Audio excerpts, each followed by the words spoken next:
Well, it's Sean again, and we're going to have a look at practice set 4, paper 1, which is a non-calculator paper from AQA.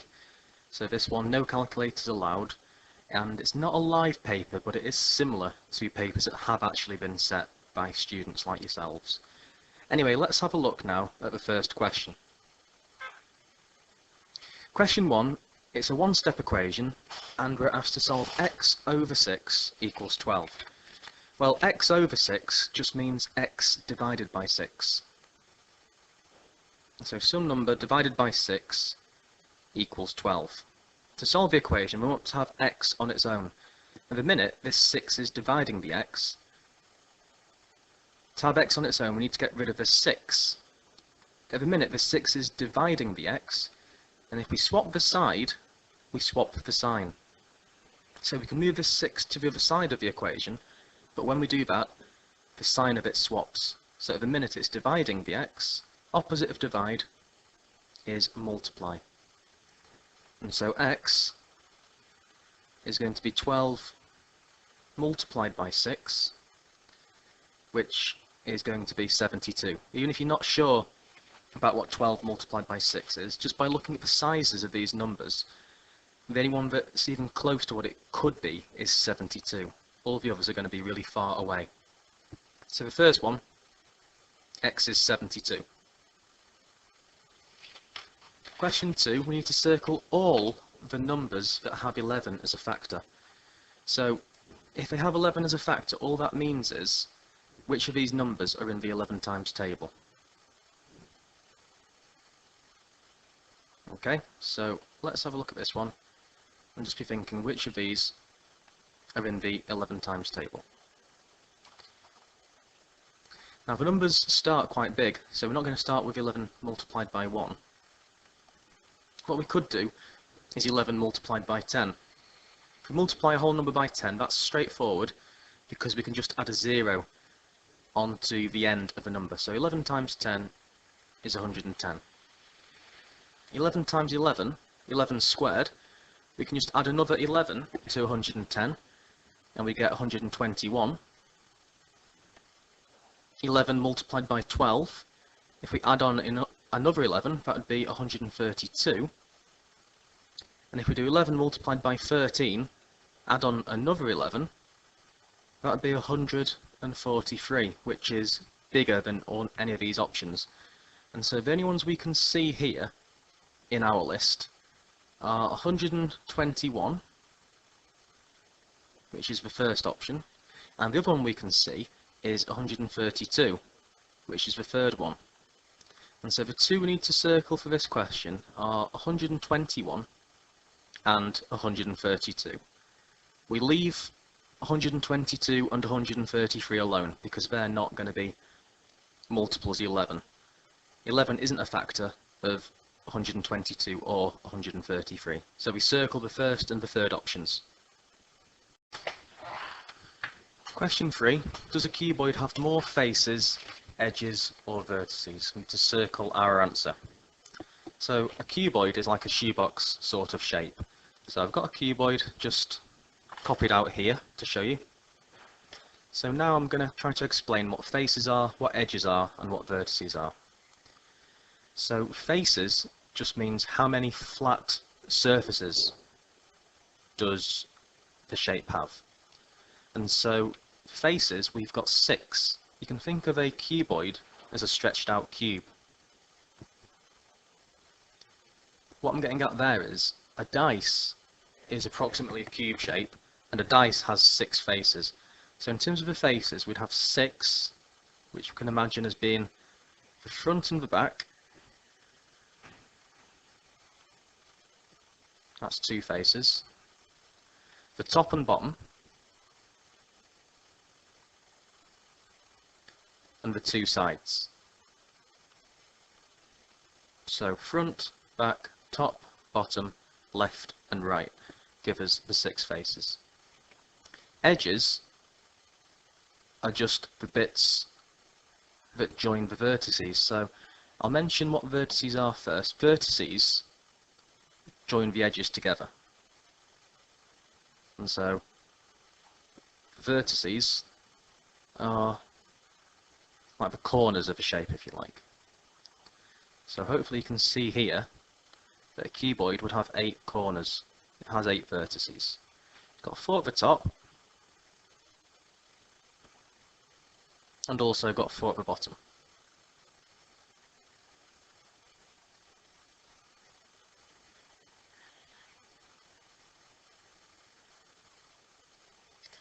And the edges are where the different faces meet. So the edges, we'd have 12 edges. So we've got an edge joining the front to the back. Got 4 of those, which I'm highlighting in yellow. We've got another 4 edges joining one side to the other side, which I'm just colouring in here in green.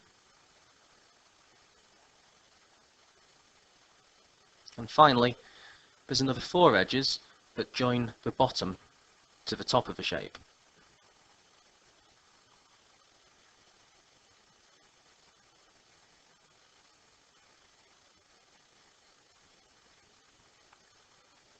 So the number of edges we'd have is 4 plus 4 plus 4, which is a total of 12. Then we've got 4 joining the left to the right. We've got 4 joining the top to the bottom, and another 4 that join up the front and the back. So 4 plus 4 plus 4, we've got 12 edges. And the vertices, these corner bits, we've got 8. And so the one with the biggest number is the number of edges. Only 6 faces, only 8 vertices, but we've got 12 edges. And so the one we need to circle for question 3 is edges. Question 4, which shape is not a polygon? Well, a polygon just means any shape you can make with straight edges. So, just to clarify, a polygon is a flat shape, it's a 2D shape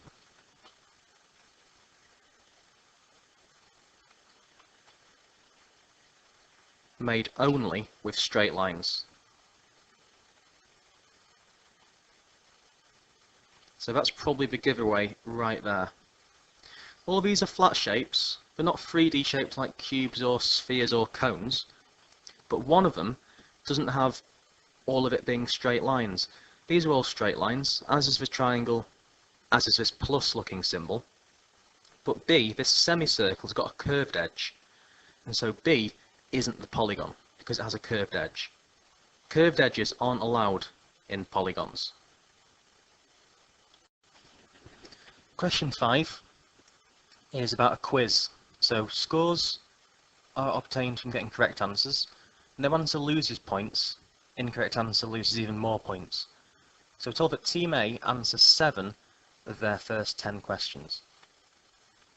So they give 5 correct answers and 2 incorrect answers. And so let's just think about that for a second.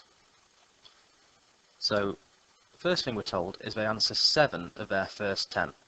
So if they encounter 10 questions and only answer 7, that's another way of saying that they don't answer 3 questions. So they must leave out 3 questions.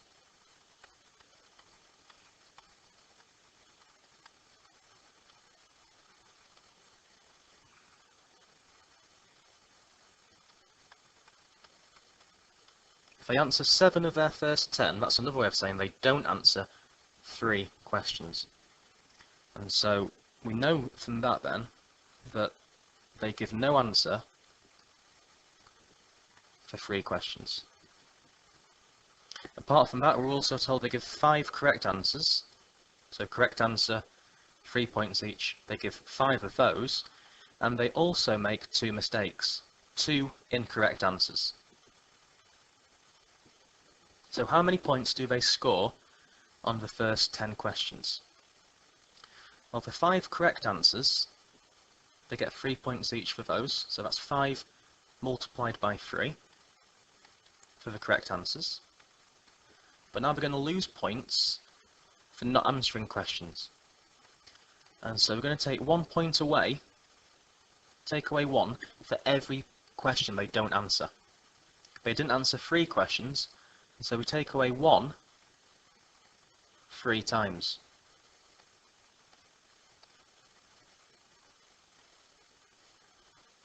And also, because of these incorrect answers, we take away 2 points for each incorrect answer they make.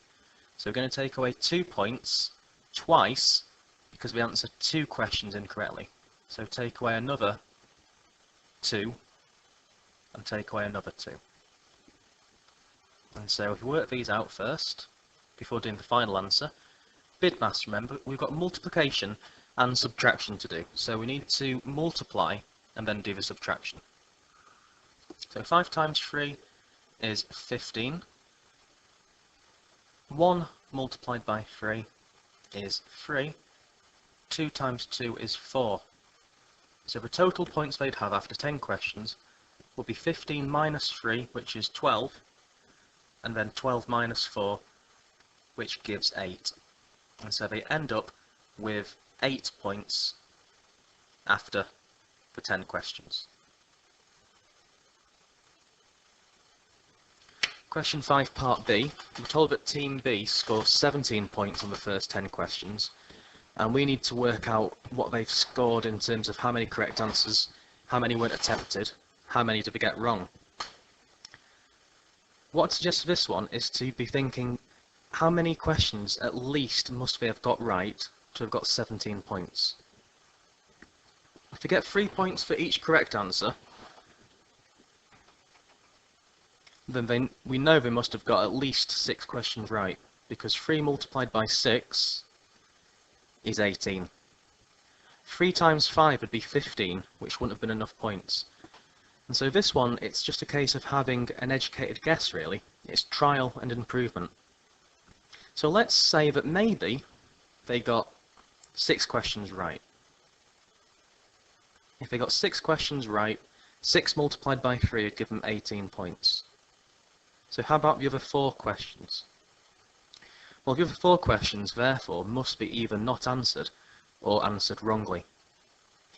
And so the worst case scenario is none were wrong and 4 just weren't answered. That would be the way of minimising how many points they lose. But if they answered 4 questions incorrectly, that would be 1 point lost each time. So minus 1, minus 1, minus 1, minus 1 would be a total of taking away 4 points. Then 18 take away 4 would give them 14. And so not only did they have to answer more than 5, they must have answered more than 6, because there's no way they could have only answered 6 right, because they would have lost more from the questions they either got wrong or didn't answer at all. So let's try the case of if they answered 7 questions correctly. If they did answer 7 questions correctly, 3 points each time would be 3 times 7, which should be 21 points.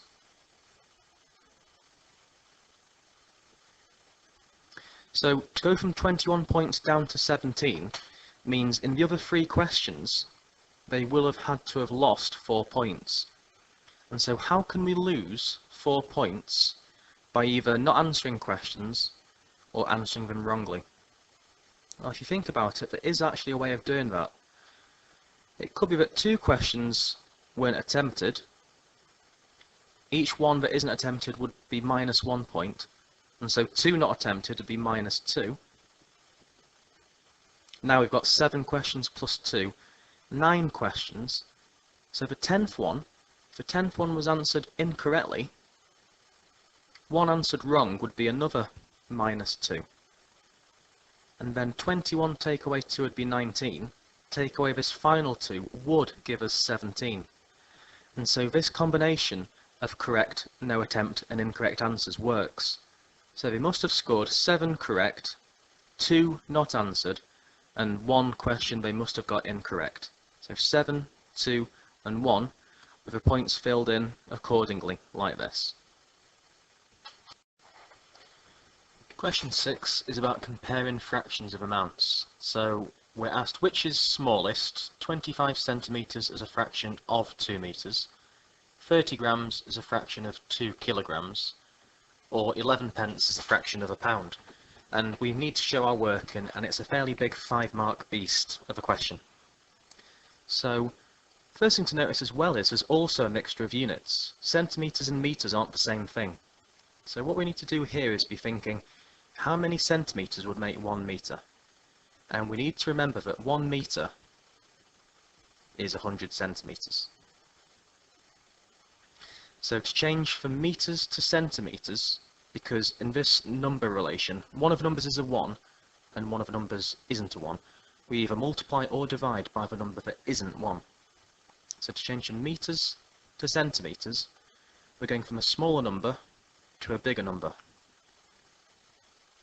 This 100 is bigger than 1, so we multiply by 100. So if we were going the other way around, from centimetres to metres, we'd be going the opposite way and doing the opposite thing, which would be to divide by 100.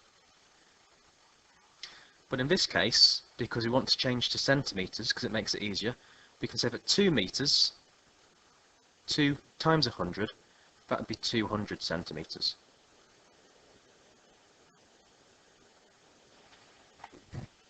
So let's have a look at this first one. 25 centimetres as a fraction of 2 metres. With fractions, whatever comes after the word of is what goes at the bottom of the fraction. And so after the word of is the 2 metres. And as we just worked out, 2 metres is 200 centimetres. And so 25 centimetres as a fraction of 2 metres would be 25 over 200. So that's the first fraction we've got. Now the second one is 30 grams as a fraction of 2 kilograms. And again, we've got a unit conversion problem. Grams and kilograms. So we need to know how many grams make a kilogram. Kilo means 1,000 of, and so 1 kilogram means 1,000 grams. So if we were changing from kilograms to grams, we'd have to multiply by 1,000. If ever there's 2 units related in a ratio or conversion relation, where one of the numbers is a 1 and the other number isn't 1, to change from one unit to the other, we always either multiply or divide by the number that isn't 1, in this case for 1,000. So to change from kilograms to grams, we're going from a smaller number to a bigger number, so we'd multiply by 1,000. To go the other way around, from grams to kilograms, we'd have to do the opposite of multiplying by 1,000, which is dividing by 1,000. But in this case, my suggestion is to change from 2 kilograms into grams. If 1 kilogram is 1,000 grams, then 2 kilograms would be 2,000 grams.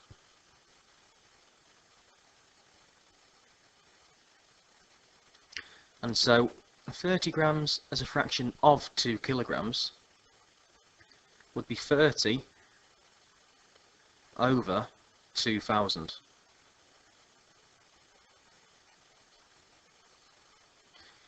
After the word of is the 2 kilograms, and so the 2 kilograms goes on the bottom of the fraction, and instead of putting 2 kilograms as kilograms, I've just wrote 2 kilograms out of grams. So 2 kilograms, 2,000 grams. And the next one, 11 pence as a fraction of £1 is easier because we use money most of the time. And so to convert from pennies to pounds will probably seem much easier to you. So if I were to ask you how many pennies were in a pound, that shouldn't be too much of a surprise to you. Just think about it for a second. I'm sure you'll realise that there's 100 pence in a pound. And so 11 pence as a fraction of a pound means 11 pennies out of a total of 100 pennies in a pound.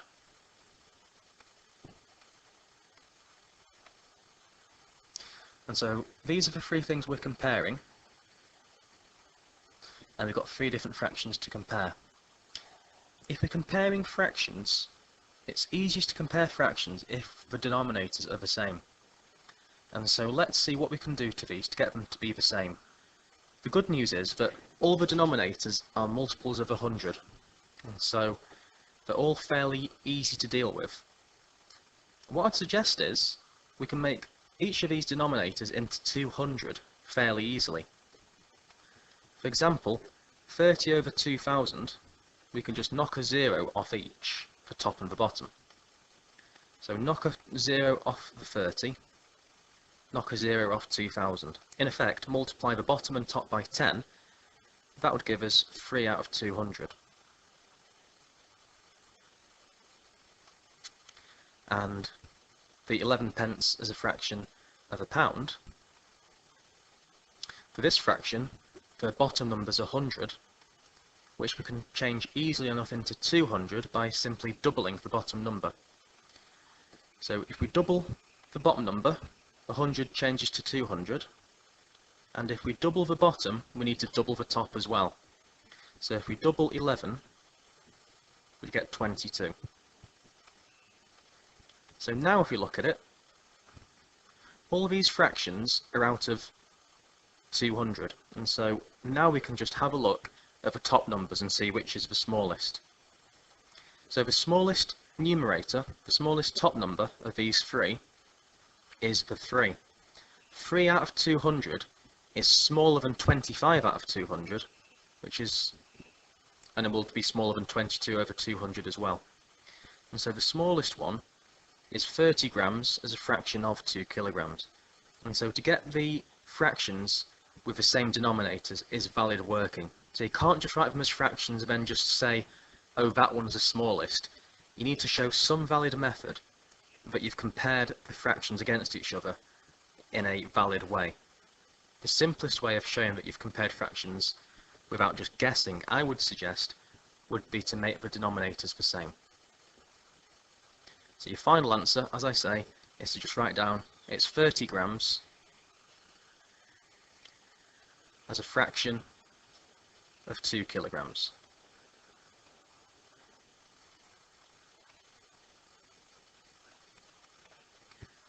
Fairly tough question 6, that one, but it is doable if it's taken step by step. Question 7 is a bit of a puzzle type question, where it's a case of just having to dive in and see what you can make of it, really. There's a bag of coins. We're told there's 36 coins, £6 in total, and 3/4 of the coins are 10p coins. So from the fact 3/4 are 10p coins, we could calculate how many coins in total are 10p's. So if 3/4 are 10p's, and there's 36 coins in total, we can say that 3/4 of 36 coins will be 10p's. So to find a quarter of something, we have to divide the amount by 4. So 1/4 of 36 would be 36 divided by 4. And then once you found 1/4, we can multiply by 3, because we're wanting to find 3/4. So 36 divided by 4, 1/4 of 36 would be 9, and then multiply that by 3 would be 27. And so we now know for definite that there's 27 10p coins. 3/4 of 36 is 27. And so put that down before we forget. Now we've got some marks in the bag. 10p coin, 27 of them. So if you've got 27 10 pences, 27 multiplied by 10p would come to a total of £2.70. Now, if there's £6 altogether, and we've got £2.70 from 10p coins, I'll just put this at the side, we can work out how much extra we need from the remaining 9 coins. If 27 coins are 10p, and there's 36 coins altogether, there's another 9 coins we need to consider. And so we can work out the value of what those other 9 coins need to be by doing £6 minus the £2.70 that the 10p's are worth. 0 take away 0 we can't do. Sorry, we can do that one. 0 take away 0 is obviously nothing. 0 take away 7, this one we can't do. So we'd have to borrow 1 from the 6, which now becomes 5, and the one we've borrowed goes next to the 0, which now becomes 10. Now 10 take away 7, we've got 3. Make sure the decimals line up. And now 5 take away 2 is 3. And so after the 10p's, we want to find another 9 coins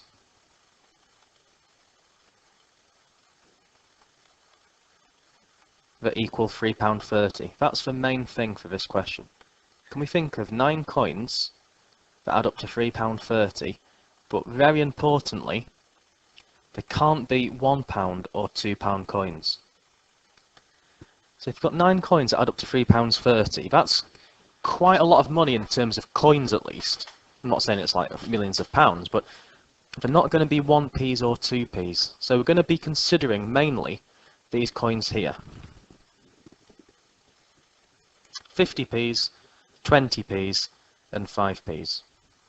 And so I wonder how we could do it so that we've got 9 coins, apart from these 10p's that add up to £3.30. Well, we can have some 50p's. 2 50p's comes to £1. 150, £2, 250, £3. And so 6 coins that are £3, 6 50p's. We've got another 3 coins to go. So what 3 coins, excluding the 10p's we've done already, 3 coins that add up to 30p, we could have 1 20p and 2 5p's. And so that row of coins I've just put here, that's one possible example of 9 coins that add up to £3.30. All these here, these 9 coins come to £3.30. 6 50p's, 1 20, and 2 5s. And so that is one possible final answer. So we could have 6 50p's, 1 20p, and 2 5p pieces. So that's one possibility. Another possibility is actually there could have been 5 50p's,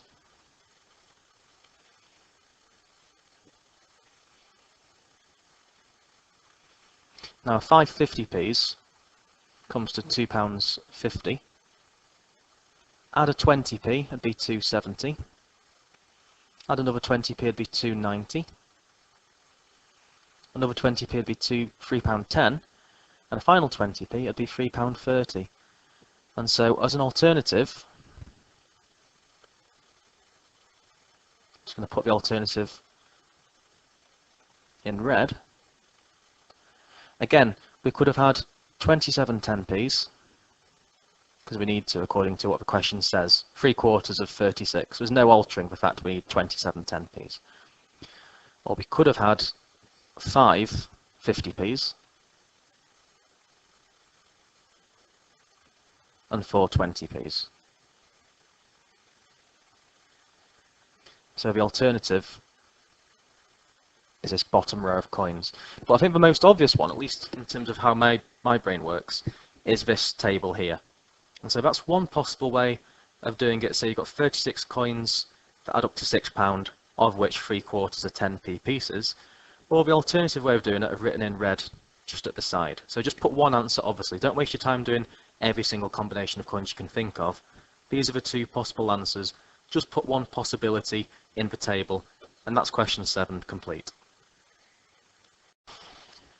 Question 8 is a scatter graph. we've got scores of 10 students in two tests, Test A and Test B, and we need to plot these scores on a scatter graph.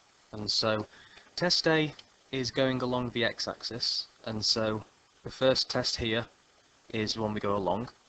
Test B is on the y-axis, which is the one going up. And so thinking of these as coordinates, Test A is the score we go along, Test B how much we go up.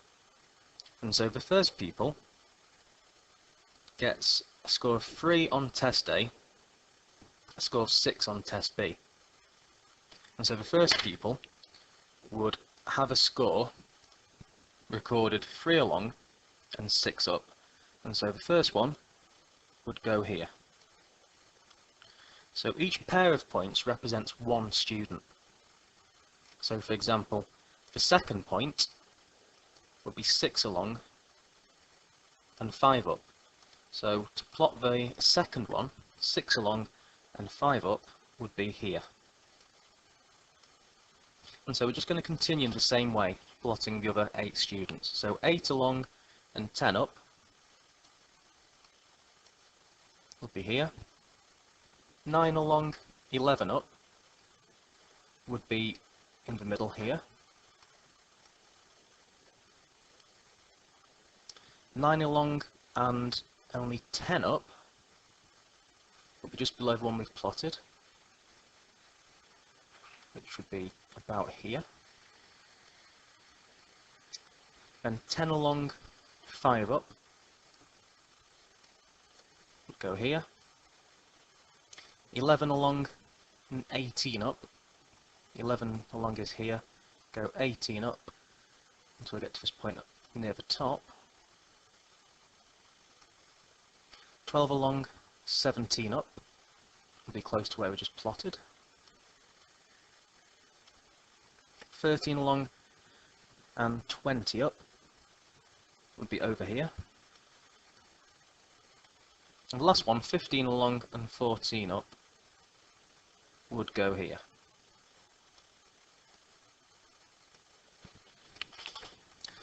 And that's all the scores we've plotted now. So there should be 10 different points on your scatter graph. 1, 2, 3, 4, 5, 6, 7, 8, 9, 10. Now for part B, we're asked what the median score for test A is. So for part B, we just need to remember that median means the middle. So median is the middle score, after being put in order of size. And so, just listing the scores for test A, you've got 3, 6, 8, 9, another 9, 10, 11, 12, 13, and 15. And if you work in from end to end until we get to the middle,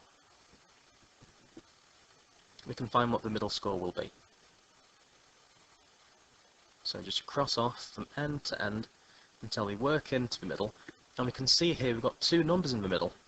So we've got a 9 and a 10 in the middle. If you've got 2 numbers in the middle, the median will be the middle of the middle 2. So you can either just try and see that and think, well, what's halfway in between 9 and 10? The answer to that is 9.5. Or if you want to calculate it directly, you can add your 2 middle numbers together and then half them. So in that case, 9 plus 10 would be 19, and half of 19 would be 9.5. So using either method, the median would be 9.5, or 9.5. Now, if you've got a scatter graph question, you should ideally be in the habit of always, in my opinion, at some point doing a line of best fit for the scatter graph. Now, this scatter graph here is positively correlated, because if we were to do a line of best fit, what will happen is the line will be going is a general pattern upwards. And so what you're trying to do as a rough rule of thumb is in just one line you're trying to show the general overall pattern of what the points are doing. So you need to have it fairly close to the general trend And if you're not sure where to plot it, try and have roughly the same number of points above the line as you have below the line. So at GCSE, it's not an exact science. When you get to A level, there are methods you can use to work out the line of best fit exactly. So using your own best judgment, and the examiner will give you some tolerance and some kindness if you're not quite agreeing with what he reckons exactly, you need to just put on the line of best fit as accurately as you can. So I'd say that's okay for mine. Now if yours looks slightly different, chances are you'll be absolutely okay. If you did it so it was miles off, for example something like this here, this one wouldn't be a good line of best fit because it's not really following the points. This one would be too low, that one would be too high, for example. Or if I put on a red line, that one's above every single point, so if it's going in the same direction as the one I've drawn, this one would be too high, if you like. So for line of best fit, I'm just going to leave like I have done there. And because mathematicians are lazy, I'm going to just put LOBF, line of best fit. So why have I done that? Well, two reasons. It's a scatter graph, so almost always do one anyway, like a knee-jerk reaction. But the second most important reason is part C. It says the data for one of the students on test B seems unusual. On the scatter graph, put a circle around the point that represents the student and give a reason for your choice. So for this one, the choice is largely down to you. But unusual data can sometimes be called an outlier, by the way. So if a point doesn't fit the pattern, that's known as an outlier. So which one of those points we've plotted in particular doesn't fit the pattern? Well, the first one I've plotted is quite far away, as is this one here, as is this one here for test B. And so really it's up to you in terms of which you think is the furthest away from your line. And so how I plot mine, I would say that this one here is quite far away from the line of best fit. So circle the point which doesn't fit the pattern, circle the point which looks furthest away from the line of best fit, and that's the reason. So the reason for that choice is it's furthest away, whatever point you've picked, just put it's furthest away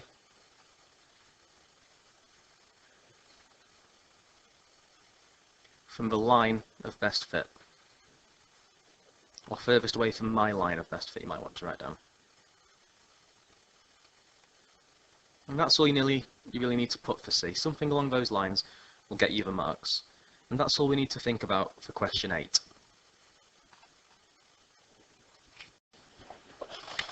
Question 9 is about the cost of fuel. So we're told that the cost of fuel is £1.10 per litre, and that 1 gallon is 4.5 litres. So we need to work out the cost of 1 gallon of fuel. So we could do this using long multiplication, which I'll show you secondly. First of all, I'm just going to try and show you a slightly quicker way. And so we're told that 1 litre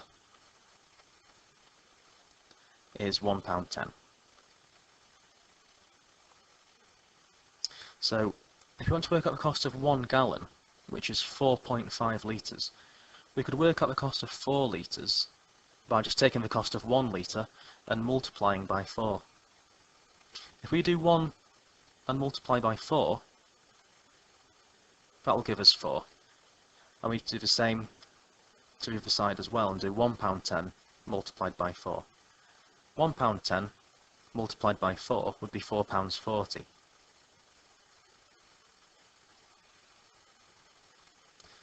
And 0.5 means half. So how much would half a litre be? Well, if 1 litre is £1.10, half a litre would just be half the price of that. So how do we find half of something? The answer to that is we just divide by 2. And so if we take the price of 1 litre and half it, divided by 2, that's how we can find the price of what the 0.5 of a litre would be. So £1.10 divided by 2, well, £1 divided by 2 would be 50p, and 10p split into 2 would be 5p. So half of £1.10 would be 55 pence.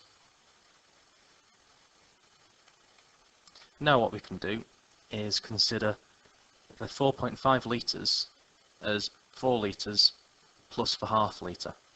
So the total cost of that would be £4.40 plus 55. So if you add these together, 0 plus 5 is 5, 4 plus 5 is 9, make sure the decimals line up at the bottom as well, and 4 plus 0 is still just 4. And so that brings us to a total of £4.95. Now I did say I'll show you how to do it just using long multiplication, which I think is definitely harder, but if you're struggling in terms of not knowing what to do, it's worth knowing an extra option just in case. And so using long multiplication, we could simply do £1.10 multiplied by 4.5. Now if we're doing long multiplication involving decimals, we can think of it as whole numbers first, then put the decimal place back in. So think of it as 110 multiplied by 45. Now there is a few ways of doing long multiplication. I'm just going to show one here, so I'm not spending too long showing you about just one method. This one's the Chinese method, the lattice method. So 110, I'm just going to write along the top. 45, I'm writing down the side. So it's a 3 by 2 grid, and each square within the grid has been split in half along the diagonals. The tens is going to go in the top, the units are going to go in the bottom. So first of all, 0 multiplied by 4 is just 0, no tens and no units. And 0 times 5, again, 0 tens and 0 units. 1 multiplied by 4 is just 4. What goes into this box is what's above it, 1, multiplied by what's to the side, which is 5. 1 multiplied by 5 is 5. We've got the same over here as well. 1 times 4 is 4, and 1 times 5 is 5. So if we add up all of these now, the first one's a 0. 0 plus 0 plus 5 is just 5. 0 plus 4 is 4. 4 add 0 is 4. 4 plus 5 is 9. 0 plus 4 plus 0 is 4. And that 0 is just nothing. So the answer we'd get would be 4,950. However, in the actual question, we had 3 decimal places. There were 2 numbers after the dot in the £1.10, and there's 1 number after the dot with a 4.5. If we've got 3 digits after decimals in the question, we also need to have 3 digits after the decimal in the answer. And so the decimal would go in between the 4 and the 9, which would make the answer 4.950, and we don't need that trailing 0, so it would just become 4.95. £4.95, like we said all along. And part B, a car travels 35 miles per gallon of fuel. How many gallons are used for a journey of 105 miles? We could do this using a division method or a build-up method. So 1 gallon is enough to get you 35 miles. So 1 gallon would be 35 miles. 2 gallons, that'd be double the amount of fuel. If we double the amount of fuel, we could go double as far on that amount of fuel. 1 times 2 is 2, 35 times 2 would be 70.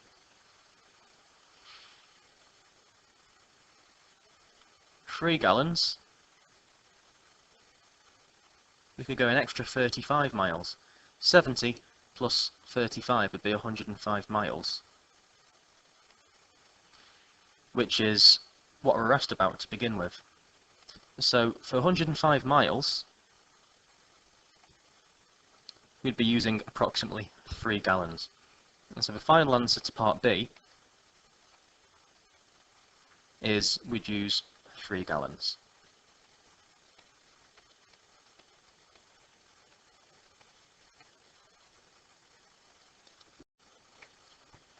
Question 10, we've got a rectangle, which is rather exciting. The rectangle is cut in half with one half thrown away, and it's going to be repeated a number of times.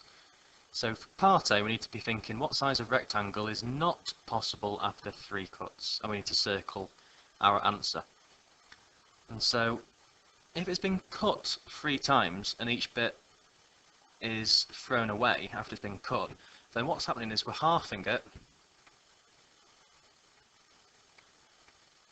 halving again, and then halving it for a 3rd time. That's your first cut, doing half of it, then half again, and finally half again. So just to clarify, that's the first cut when we half it, second cut, half again, half for the final 3rd cut. Now if it's been cut in half, that means the area of it will also be halved. And so if we're going to be halving the area each time, then we can look at these and think, well, which one is the odd one out? So the easiest way of doing this one is just which area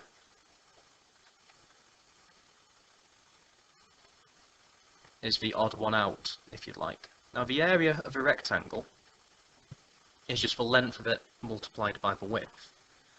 And so for the first one here, 4 by 24, 4 times 24 would be 96 square centimetres. 32 multiplied by 3, this one over here, 32 times 3 again is 96. Those two are definitely the same, so they're not the odd one out. In the same way, 8 times 12 is also 96. But 16 multiplied by 12 is definitely going to be bigger than 96. And so the odd one out, in other words, the one we need to circle, is 16 centimetres by 12 centimetres. Now, for part B, we're asked what fraction of the original rectangle is left after 3 cuts. So I'm just going to quickly go back and just remind you what I said before for part A. It's half of a half of a half. I'm going to return to this later on. But for now, let's have a look at what would happen if we halved it one time. And so we're going to picture it halved 3 times, step by step. So first of all, let's imagine that we half it down the middle. We cut it in half straight down. If we did that, what we'd end up with is something that looks like this.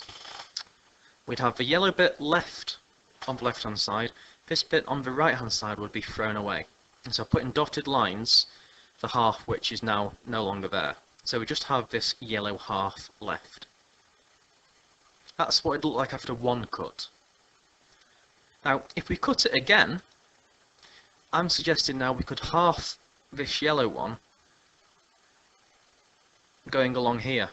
So we're halving a half.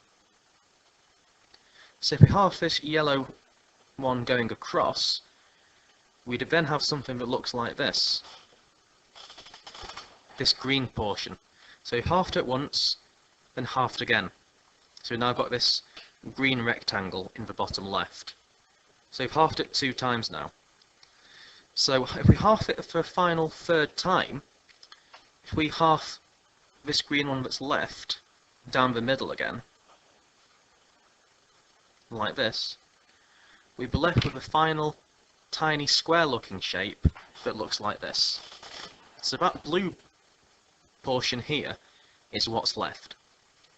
And so if I just take these dotted lines we've got here and just extend them slightly further,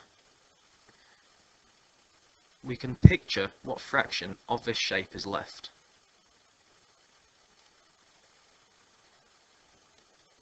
So if we split this side here into the same parts that we've done on the left, we just need to half going down here.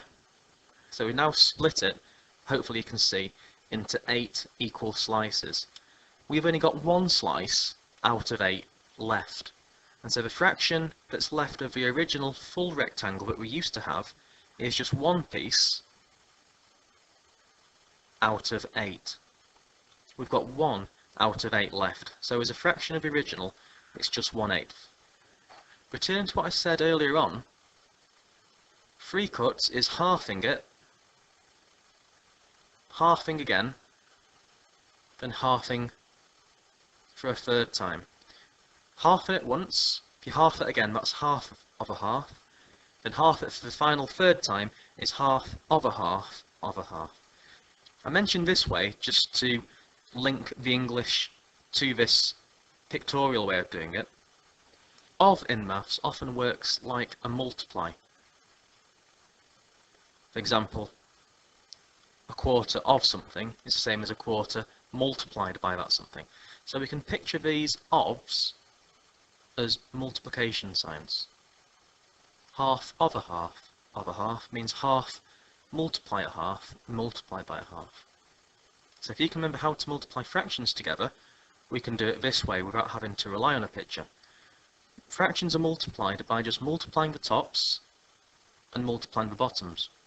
So the top number, 1 multiply 1 multiply 1, stays as 1. The bottom number, 2 multiplied by 2 is 4, multiplied by 2 again, would be 8.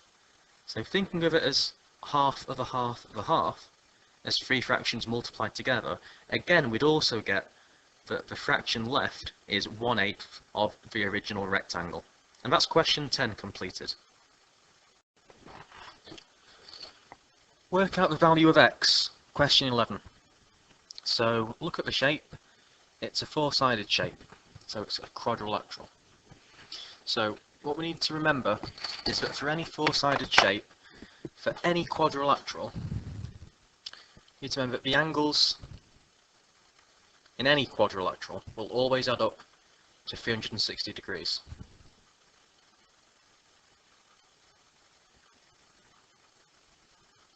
If you don't like the word quadrilateral, just think of it as being a 4-sided shape.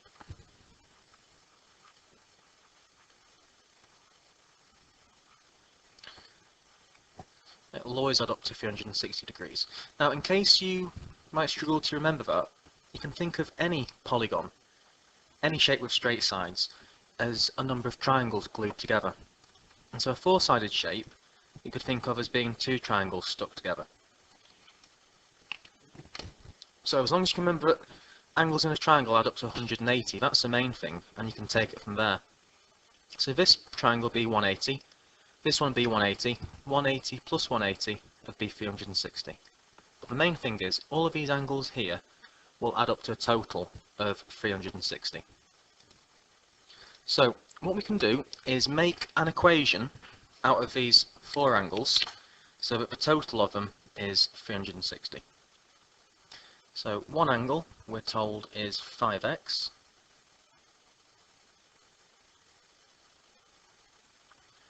The other one in the bottom corner is 3x. One of them is 6x. And one of the top right-hand corner is 4x.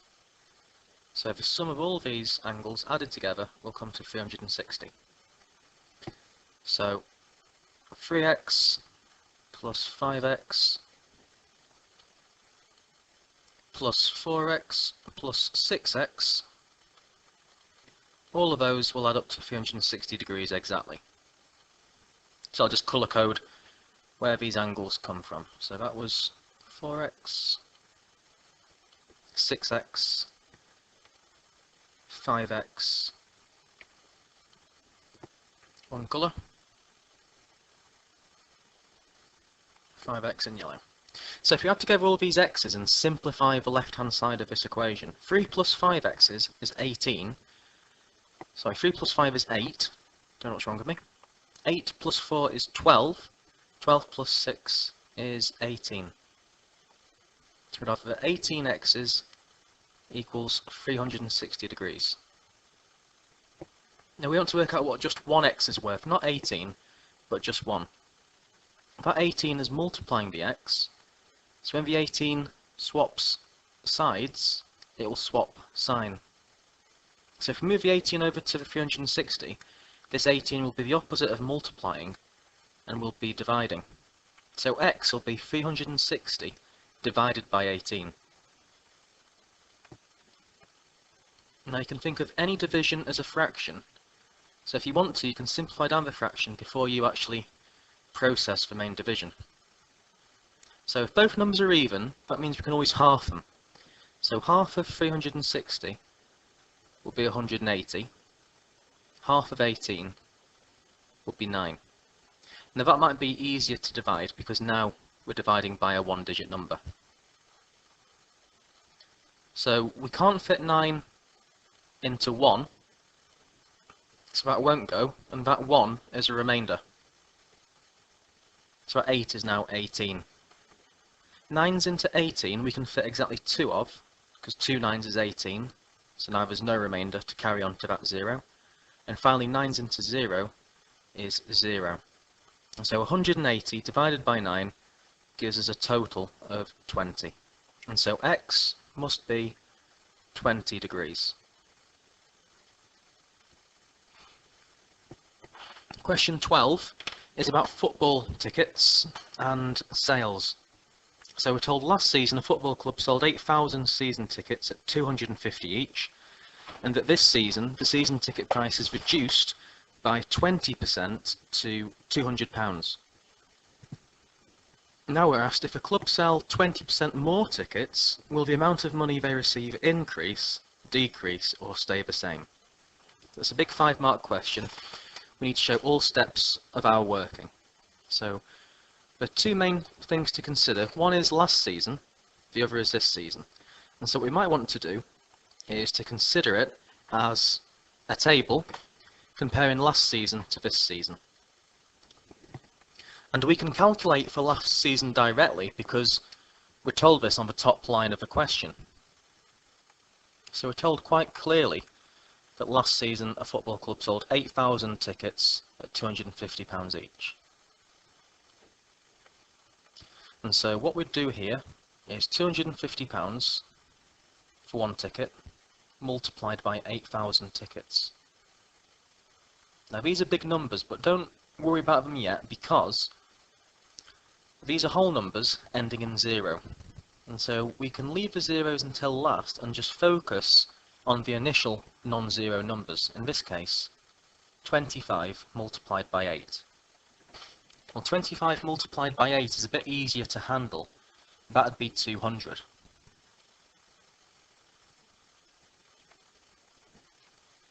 That's obviously not the finished calculation because we had 1, 2, 3, 4 zeros still to add. And so we add those zeros on after now to get our final total. It's a 2 with 6 zeros after it, and so that means £2 million.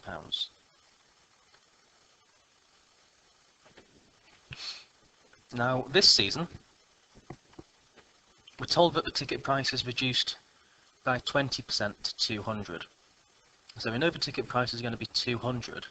What we don't know yet is how many tickets we're going to be dealing with. What we're told here is we need to base a calculation on if a club sells 20% more tickets. And so based on this bit of information here, 20% more tickets, they can think about how many tickets they sold last season. So last season they sold 8,000 tickets. And so the initial number of tickets, 100% of the original ticket sales was 8,000 tickets. Now if 100% is 8,000, we can work out 10% by dividing by 10, which has the effect of knocking a zero off each side. So 10% of the ticket sales would be 800. And then from 10%, we can get to 20% by doubling 10%. 20% is just 2 lots of 10%. So if we double 10%, we get 20%. So we need to double the 800. Double 8 is 16, and add the zeros on afterwards. And so if the club sell 20% more tickets, that'll mean the 8,000 tickets they sold last season plus the 20% extra on top.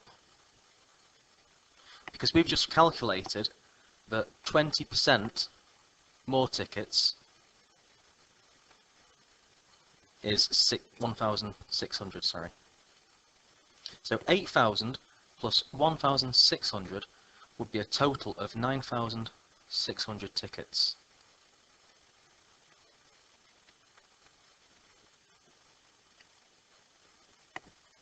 And so the calculation for this season will be £200, but multiplied by 9,600 tickets. And we're going to apply the same principle to what we did with the calculation for last season, and just think about the non-zero numbers first. So the numbers that come first are the 2 and the 96. So if we do 2 multiplied by 96, double 96 is 192.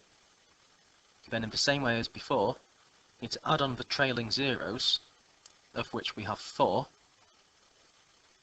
So that's 1, 2, 3, 4. And so last season was 2 million, this season is £1,920,000. So if the club sell 20% more tickets, the amount of money will actually slightly decrease. Last season it was 2 million, this season it's about 1.9 million. So it's almost the same, but it is less. And so what will happen is the amount of money they receive will definitely decrease if that calculation is correct. Because 1,920,000 is less than the 2 million they made last season. Question 13, we have an equation to solve, and it's an equation we've got on x on both sides of the equation. So I'm just going to copy this out here. Now, if there are letters on both sides of the equation, we need to bring all the letters together so that all the unknowns, all the letters are on the same side. So what the easiest thing to do usually is to bring the smallest number of x's to the other side. So the smallest number of x's here is the 6x.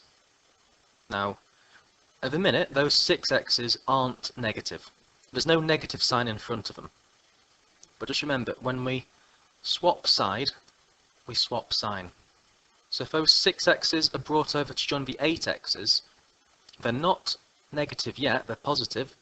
So they'll change from being positive now to negative when they move over.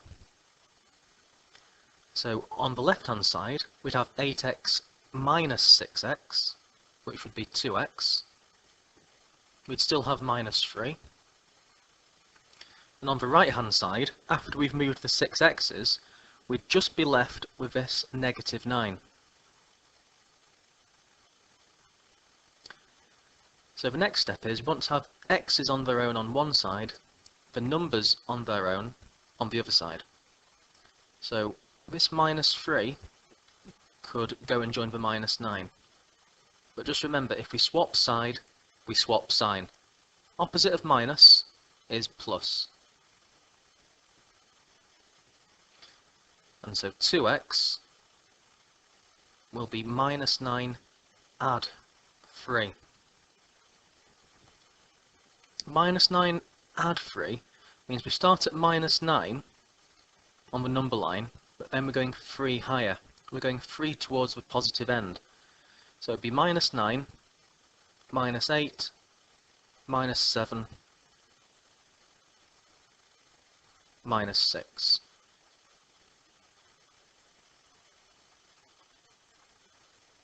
So if we plus 3 to minus 9, that's the overall effect it will have. We'll go from minus 9 towards minus 6. So 2x's equals minus 6. So we can work out what 1x is by getting rid of this 2. 2x's means 2 multiplied by x. So that 2 is multiplying the x. If we swap sides, we'll swap sign. Opposite of multiplying is dividing. And so x is going to be minus 6 divided by 2. 6 divided by 2 is 3. And so minus 6 divided by 2 would be minus 3. And so the final answer for question 13 is that x equals minus 3. Question 14, we're asked how many sixths are in 1.5. 1.5 means 1.5, so that's the first thing I'd mention. That just means 1.5. So we can do this without having to picture it. Picturing it might be easier. I'll come to that in a second. So one whole we can picture as being 6 sixths. Just as there's 2 halves in a whole one, there's also 6 sixths. Remember, fraction just means the top divided by the bottom. 6 divided by 6 is the same as 1. So you can picture 1 as being 6 sixths, and half of something. Well, if we had a unit split into 6 pieces, split into sixths, half of it, for example, half a pizza that's been split into 6 slices, would be 3. So we can picture 1.5 as being 6 sixths plus 3 sixths, which should be a total of 9 sixths. And so how many sixths are in 1.5? How many sixths make 1.5, if you like? Would have to be 9. 9 sixths is the same as 1.5. And so that's why we'd have to circle 9 for question 14. Now I did mention I'd come to picture representations later, so if we think about this pictorially now, as long as we know that 1.5 can be thought of as being 1.5, I've just drawn here 1.5 circles to show you. So thinking of it as a picture, you can think of it as being 1.5 circles. Now, as I said before, sixths means to divide into 6 pieces. And so if we took each of these circles and divided them into sixths, what we'd have would be this. So how many sixths are in 1.5?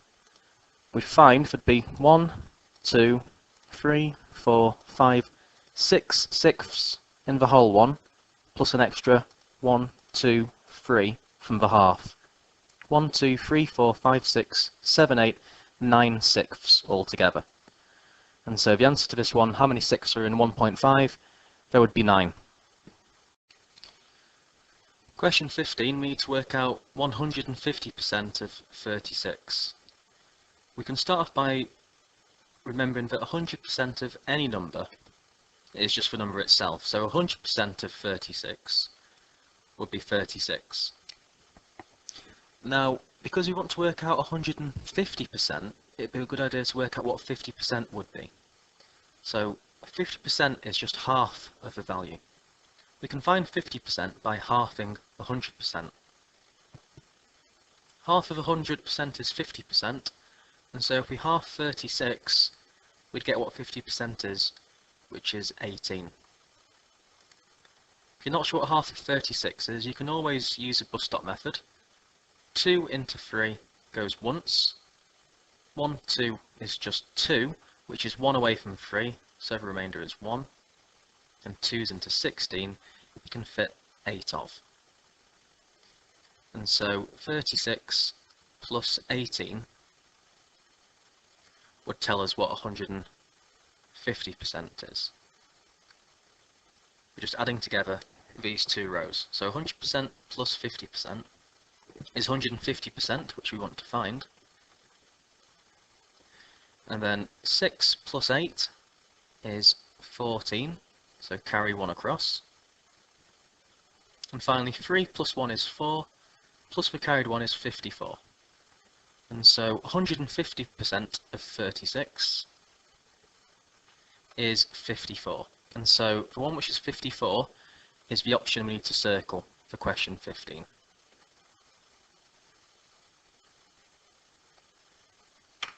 Question 16. A, B, C and D, E, F, G are parallel lines. B, E, H is also a straight line. We need to work out the size of angle X. So one way we can do this directly is remembering that C angles add up to 180. Now by C angles, I mean two corners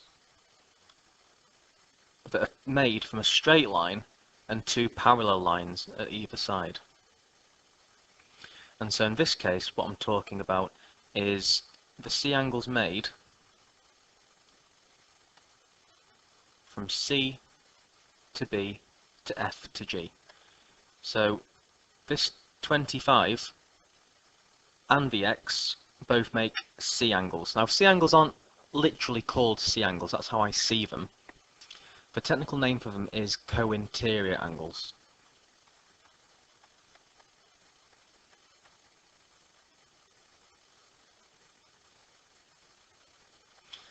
We're not told we need to quote the angle facts for this question, and in fact it's only a 1 mark question.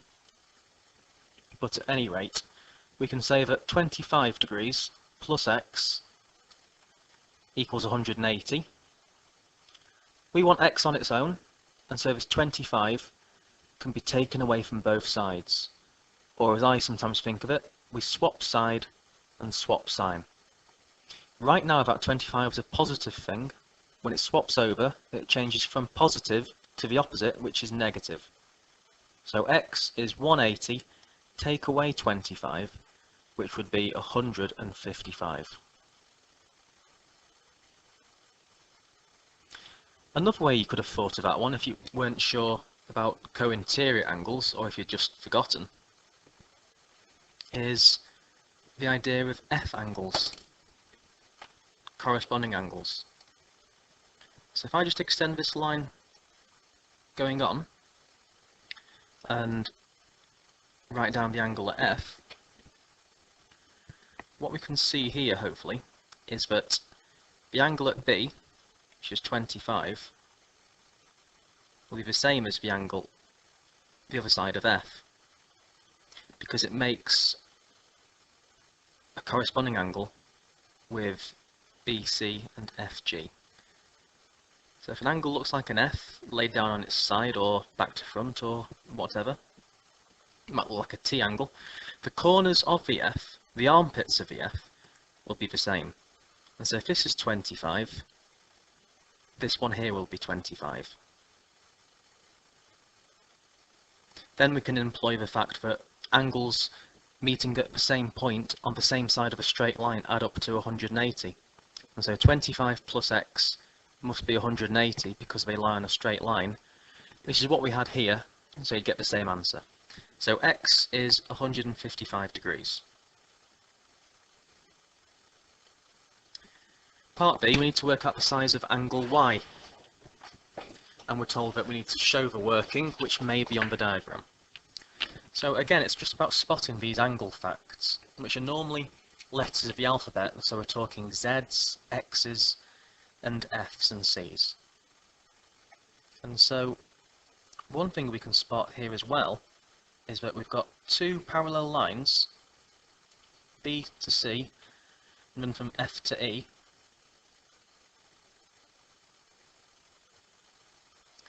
and a straight line joining them together.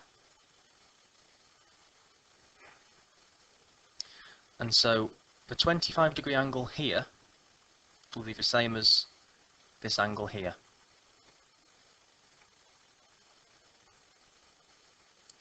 Because these two angles are Z angles. Not literally Z angles, they're called alternate angles. And so because angle CBF is 25 degrees, angle BFE will also be 25 degrees. So just write that down so you can revise from it if you'd like. Angle CBF equals angle BFE, which equals 25 degrees. Reason being, alternate angles are equal.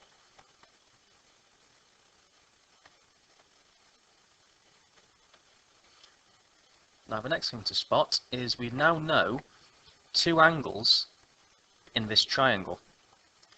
And so that's a 90-degree angle, that's 25.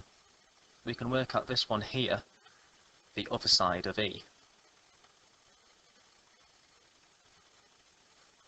And so we should hopefully remember that angles inside any triangle will always add up to 180 degrees. And so 25, this one, plus that right angle, which is 90 degrees, plus this one here, which we get from B to E to F. Those three angles added together will make 180 degrees, because these are the three angles inside a triangle.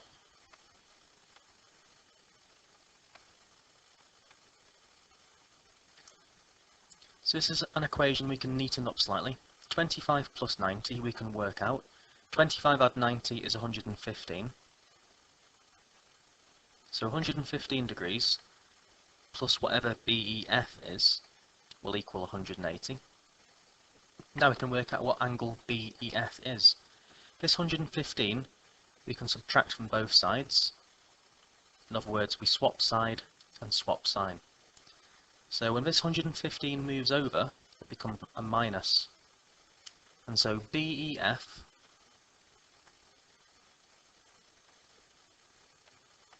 will be 180 minus 115, which comes to 65 degrees.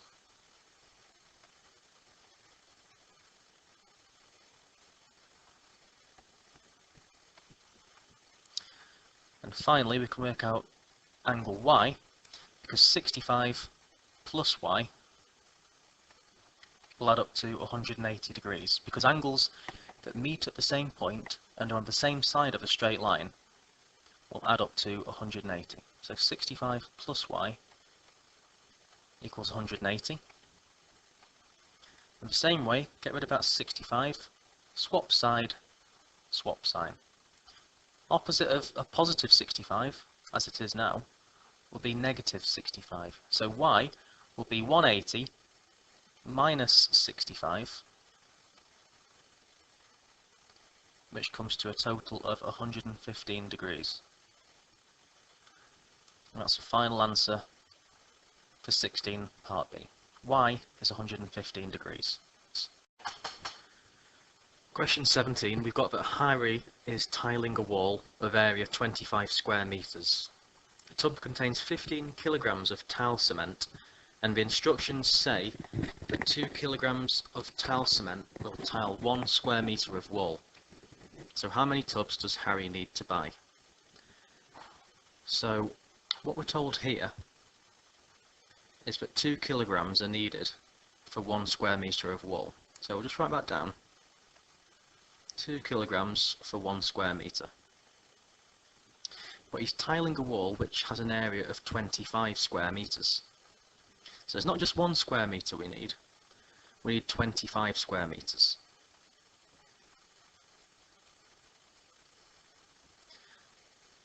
So if we're tiling something that's 25 square meters, that's 25 times the area of just 1 square meter.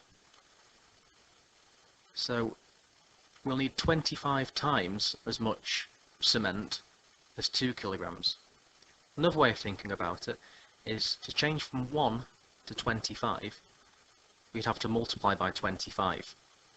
And if we multiply one side by 25, we need to do the same to the other side. So we need to do 2 multiplied by 25, and 2 times 25 is 50 kilograms. And so Harry needs 50 kilograms of cement. But the cement is bought in tubs which have 15 kilograms each. So one tub would be 15 kilograms, which wouldn't be enough, because he needs 50. Two tubs would be 15 plus another 15, which should be 30 kilo. Still isn't enough. Add another 15 kilograms, that tells us what would be in 3 tubs. 15 plus 15 is 30. Add another 15 would be 45 kilograms. Still isn't enough, but 4 tubs would give him 60 kilograms, which is enough, and in fact has some spare. The main thing is 3 tubs wouldn't be enough, so although he has some spare, you can't just walk into a shop and say, I'll buy half a tub of something. If 3 tubs isn't enough, he's forced into having to buy an extra 4th tub. And so the answer to how many tubs does he need to buy is 4 tubs. This now leads on to question part B. So for part B, we're told that Harry actually uses more than 2 kilograms of tile cement per square metre. So without needing to buy more tubs, what is the maximum amount he could use per square metre? Well, if he gets 4 tubs, he's bought 60 kilograms, because 4 tubs is 60. So we've got 60 kilos of cement. So the maximum he could use is if he uses all of that 60. So if he uses 60 kilograms for 25 square meters, how much would he use per square meter? Per square meter just means for 1 square meter. Well, let's have a look at the 25 square meters and the 1 square meter. What do we divide by to go from 25 down to 1? Well, any number divided by itself will always give 1. And so we need to take the 25 and divide it by 25. However, if we do that to one side, we have to do the same to the other side as well. So we need to work out 60 divided by 25. So I'm just going to do this calculation at the side. I'm going to think of it first of all as a fraction. Any fraction means the top number divided by the bottom. So we can think of 60 divided by 25 like this and simplify the fraction down. Now if a number ends in a 5 or 0, that means we can divide it by 5. And so if we divide the top and the bottom of this fraction by 5, 60 divided by 5 is 12, and 25 divided by 5 is 5. So 12 divided by 5 we could do now. It's slightly easier to do 12 divided by 5 than it would be to do 60 divided by 25. Now any whole number can be made into a decimal number by just including a decimal point with a 0 after it, or as many zeros as we need for that matter. So 5's into 1, we can't fit 5 into 1, and so that first 1 is a remainder and moves next to the 2. So that 2 is now a 12. How many 5's fit into 12? We can fit 2 5's inside 12. 2 5's is 10, and 10 is still 2 off 12. So the next remainder will be 2. Also as well, if there's a decimal point below, we need to line a decimal point up above as well. And finally, now 5's into 20, we can fit exactly 4. 20 divided by 5 is 4. And so 60 divided by 25, which simplifies to 12 over 5, is 2.4. And so the maximum amount he could use per square metre would be 2.4 kilos per square metre.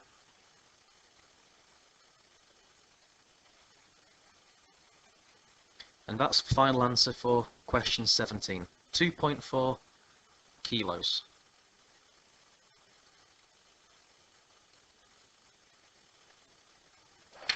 Question 18, work out 3.6 divided by 0.4. So we're dividing decimal numbers for this one. My advice would be to try and avoid mixing fractions and decimals. So in this case, I'd see if we can get rid of these decimals by multiplying by something. Now, if we have one decimal place in both numbers, what I'd suggest doing is multiplying both top and bottom by 10. If we multiply numbers by 10, it has the effect of moving the decimal place one number to the right. And so the 3.6 would become 36, and 0.4 would become 4. And so 3.6 divided by 0.4 is the same as 36 divided by 4, which is just 9. So for question 18, we need to circle the option which says 9.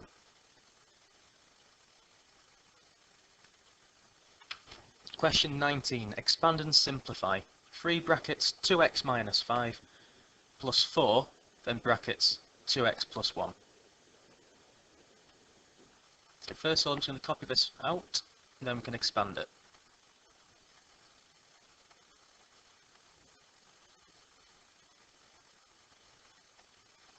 So expand means multiply out the brackets. So we take what's on the outside and multiply what's on the inside. So we're going to do 3 multiplied by 2x, and then we're going to do 3 multiplied by minus 5. 3 times 2x gives us 6x's, and 3 times 5 would be 15. But because we have a minus sign, we need to include a minus sign here as well. And so the first bracket, once it's expanded out, gives us 6x minus 15. Now the second bracket, 4 we're going to multiply by 2x, and secondly we're going to do 4 multiplied by 1. 4 times 2 is 8, so 4 times 2x gives us 8x, and finally 4 multiplied by 1 gives us 4. And so the final bracket, once expanded out, gives us 8x plus 4. Now the final step is to simplify down and group together what we've got, which is the same. So we've got x's, and we have units. So 6x plus 8x would give us 14x's, and minus 15 plus 4, if we start at minus 15 and then go 4 in the positive direction, 1, 2, 3, 4. So minus 15 is our start number. 1 higher is minus 14, then minus 13, then minus 12, finally minus 11. So if we add 4 to minus 15, we will land up on minus 11. So 6x plus 8x gives us 14x, minus 15 plus 4 takes us to minus 11. And that is our final answer for question 19. We've got 14x minus 11. Question 20 is about circles, and we're told that this particular circle has a radius of 6 centimetres. 2 diameters split the circle into 4 sectors as shown, and the area of sector A, as a ratio to the area of sector B, is 1 to 3. So that means the area of sector A is only 1/3 the size of the area of sector B. Sector B is 3 times bigger than the area of sector A. So in terms of putting this onto the diagram, we can picture this in this way. So if we split sector B into 3 pieces, then sector A is just one piece of those 3. So we need to work out the area of sector A and to give our answer in terms of pi. So the area of a circle is given by a formula. There's two main formulas for a circle. The first one is that the circumference is pi multiplied by the diameter. The second one is that the area, A, is pi r squared. And so A equals pi r squared relates to the area of a whole circle. So for the whole circle, that's pi multiplied by what the radius is squared. R stands for radius, and in this case, the radius is 6. So pi multiplied by 6 squared will give the area of a full circle. Now 6 squared is 36, and so that means pi multiplied by 36, which we can write as just 36 pi. So that's for the whole circle. If we just think about the semicircle, which just consists of A and B, we can go one step further. So if we can forget about C and D for a second and just look at A and B,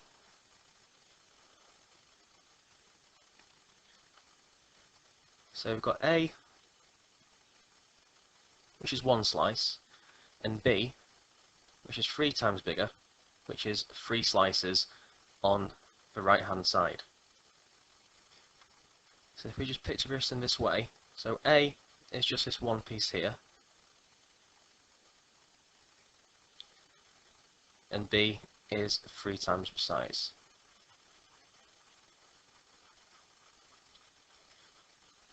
So all I've done here is just eliminate half a circle. So I've taken it from being a whole circle to just a semicircle. Semi means half.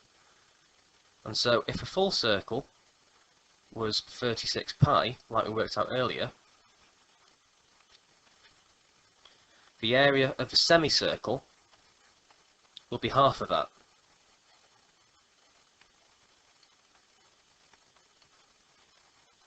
So 36 pi divided by 2 must be half of what 36 is, followed by pi. Half of 36 is 18, so half of 36 pi will be 18 pi. Now hopefully you can see that sector A is just a quarter of that semicircle.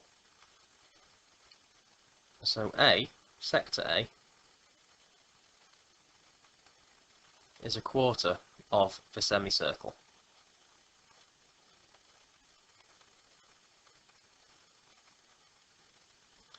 So the semicircle's 18 pi, so all we need to do here is, to find a quarter we do the thing we're finding a quarter of divided by 4. So 18 pi divided by 4 means 18 pi over 4. Now 18 and 4 are both even numbers, so we can half them both. Half of 18 is 9, half of 4 is 2. So we get 9 pi over 2, which we can leave as that. Or if we wanted to, we could change it to a decimal by just doing 9 divided by 2, which is 4.5. So either we can say it's 9 pi over 2, or 4.5 pi. And that's all we need to do for question 20. Question 21, we've got a grouped frequency table, and it's the time for 100 people to complete a task. We're told that the shortest time was 3 minutes and 40 seconds, and for question A we need to work out the greatest possible range of times. So the range of a group of data is always going to be the highest or the greatest in this case, as we've worded it. So greatest value take away the smallest value. It's the difference in between the greatest and the smallest values. And so if we do greatest take away smallest, if we do one thing take away the other, that tells us the difference in between two things. And so what we're after here for the greatest possible range is the greatest possible difference from the smallest time, the shortest time, which is 3 minutes 40 seconds, to the greatest possible time. So the biggest difference is when the greatest time is at its biggest possible. And so the greatest possible time we could have is when the time is 20 minutes. So what we need to work out here is the difference in between 3 minutes and 40 seconds and 20 minutes at the other end of the scale.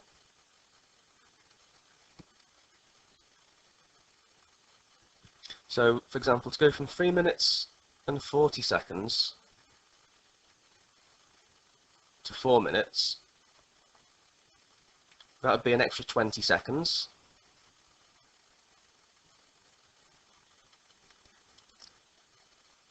And then from 4 minutes up to 20 minutes, that's an increase of 16 minutes.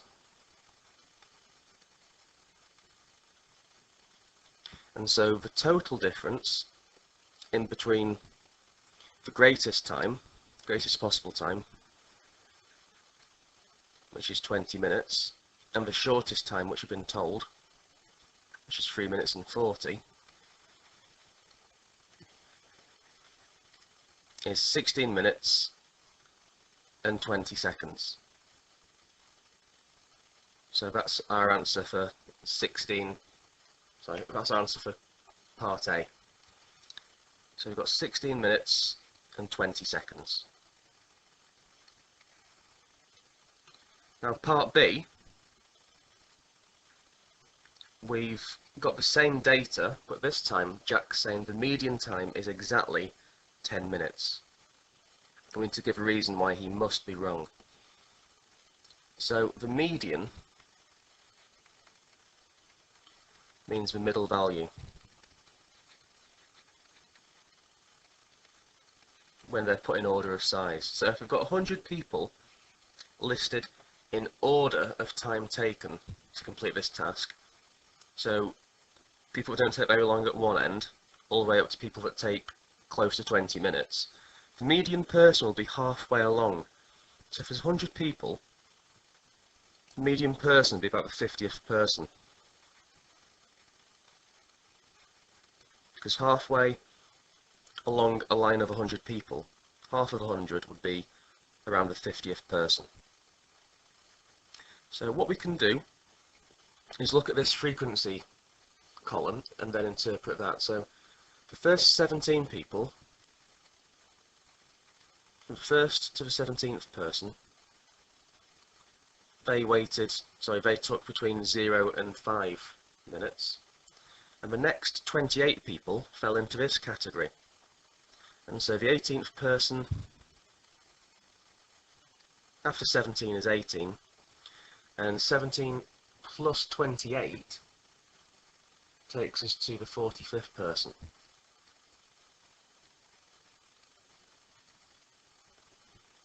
After 45th is the 46th, and 45 plus 33 would take us to the 78th person. And then 78 plus 22, we've got all 100 people. And so this is the 79th person to the 100th person. And so the median person is somewhere in this category. The 50th person is in between the 46th and 78th. And so the median must be in this category here, which is between 10 and 15 minutes. I'll try and show you a different way of thinking about it. I wouldn't recommend doing this in the exam. This is just for trying to show you where the median person would be. So, if you imagine all these people in a line, the median will be somewhere here in this blue category. So give a reason why it can't be correct. Give a reason why Jack must be incorrect. If it's in this category where the median is, 10, this symbol T, means that the time must be bigger than 10 minutes. So the time's in between 10 and 15 minutes. So it could be all the way up to 15, but must be greater than 10 minutes, because this symbol here means t is strictly bigger than 10. And so in terms of putting this into words, give a reason why he must be incorrect.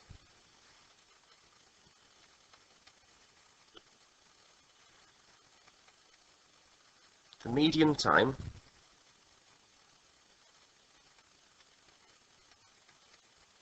is in the interval, that's just a fancy word for in the group, from 10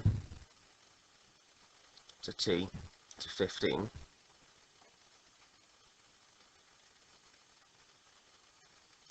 And the 10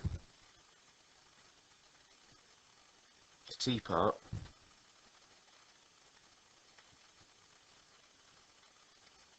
means t must be bigger than 10.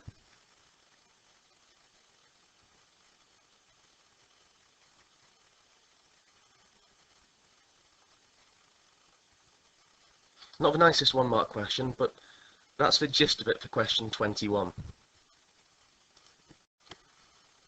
Question 22 looks pretty nasty, but there is an easier way of thinking about this. The square root of 5 all squared plus the square root of 6 all squared minus the square root of 7 all squared. The giveaway here is that it's a 1-mark question, so there's going to be some sort of easy explanation for how to do this.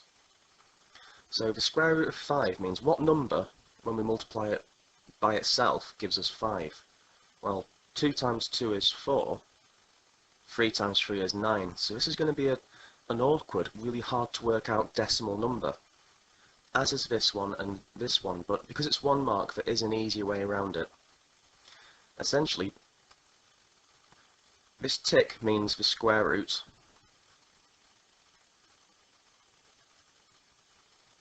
and after we square it, we're going to square.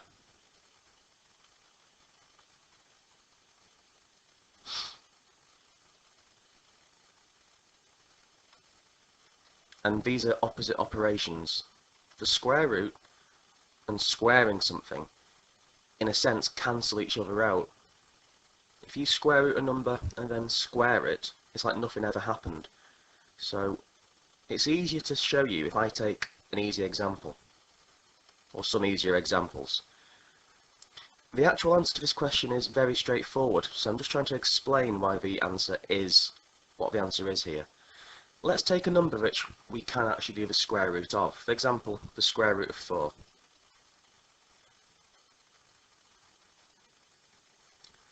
So I'm taking the same idea as what's in the question, but just doing a number we can work with easier. So in terms of bid mass, we've got powers and what's in the brackets. So we'd have to work out what's in the brackets first. So we'd work out what is the square root of 4. So what number multiplied by itself is 4? And obviously that would have to be 2, because 2 times 2 is 4.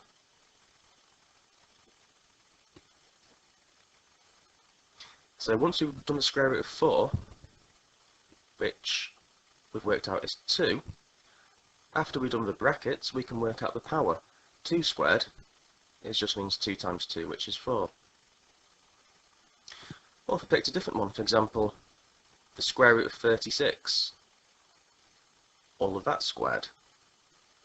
The square root of 36 means what number multiplied by itself would give us 36. 6 times 6 works, because 6 times 6 is 36.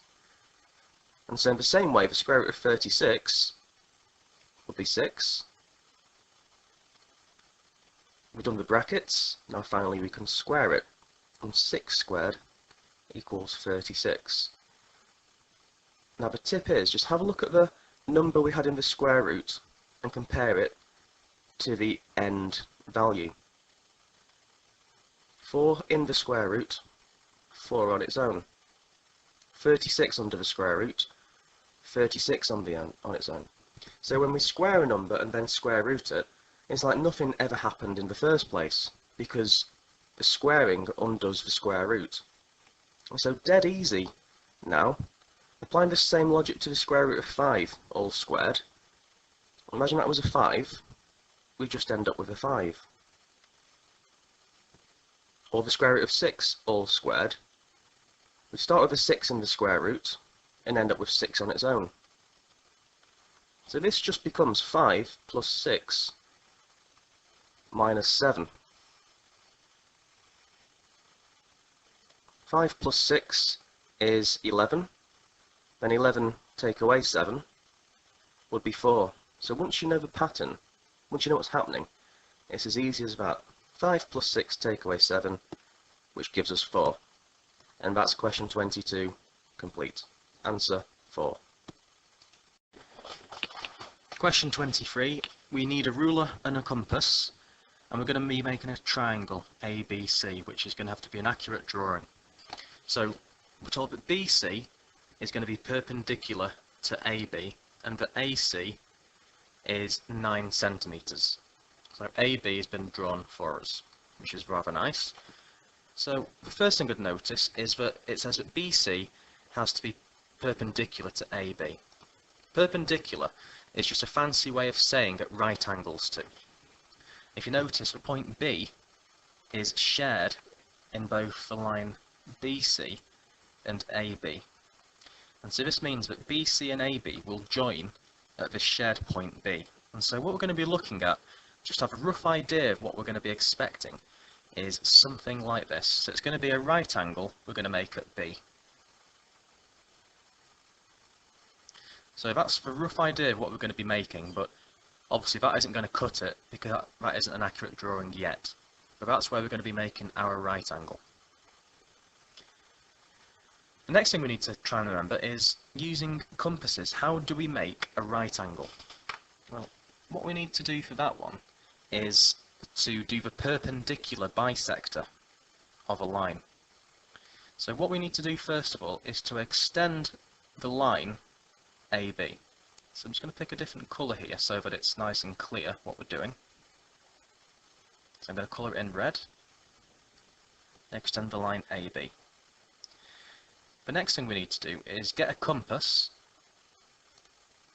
open up the compass so that the compass is about half the width of the line AB.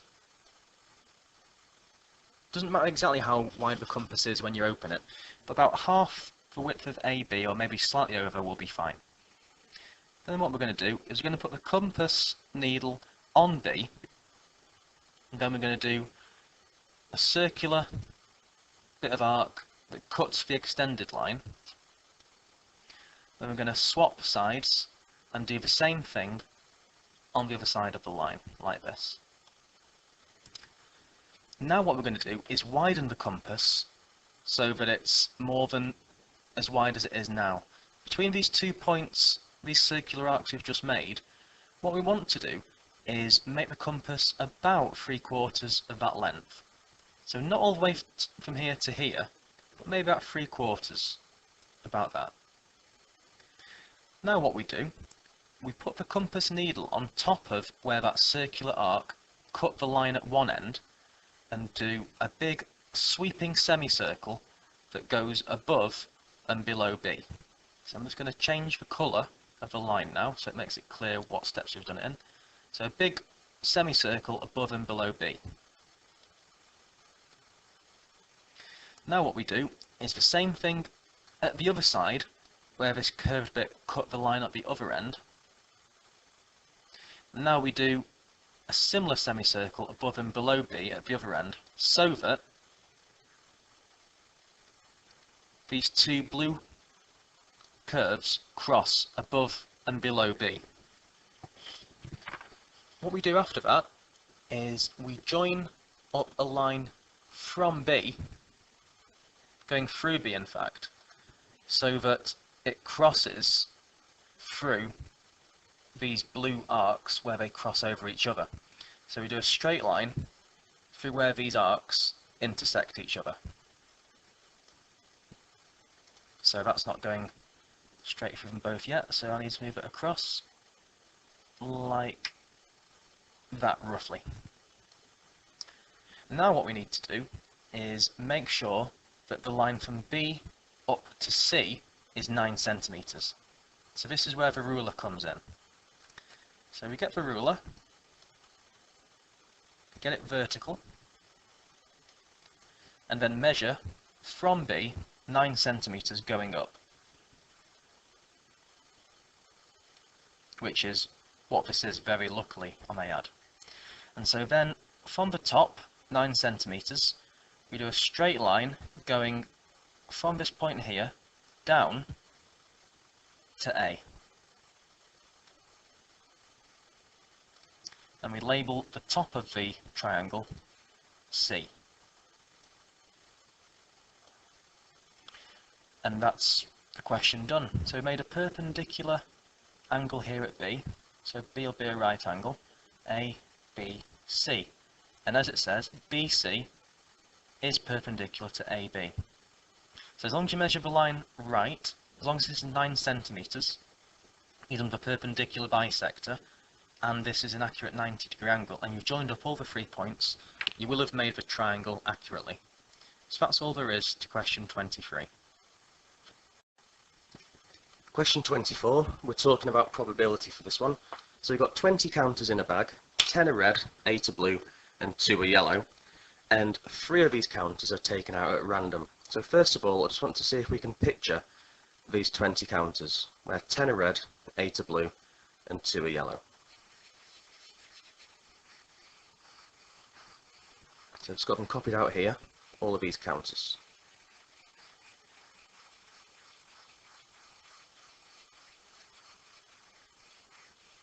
There we are. So 10 red, 8 blue, and 2 yellow. And so for part A, it says if all 3 of these counters are the same colour, what is the probability that the next counter taken out at random is yellow?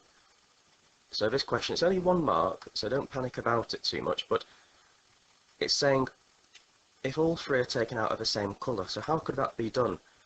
Could all 3 counters be yellow, for example?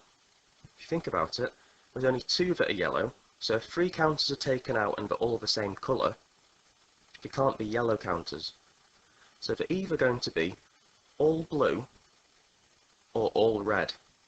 Now in fact, it doesn't really matter if they're all blue or all red. So take your pick, which is your favourite colour out of blue or red. And you can try it again and you'll see that the answer will be the same anyway, but let's go for red for the sake of argument. So let's imagine that 3 counters taken out are all the colour red. So if we just take away 1 red, take away a second red, take away a third red, now have a look what we have left. So in terms of what we have left now, after we've taken 3 reds out, this is how many counters would be left in the bag.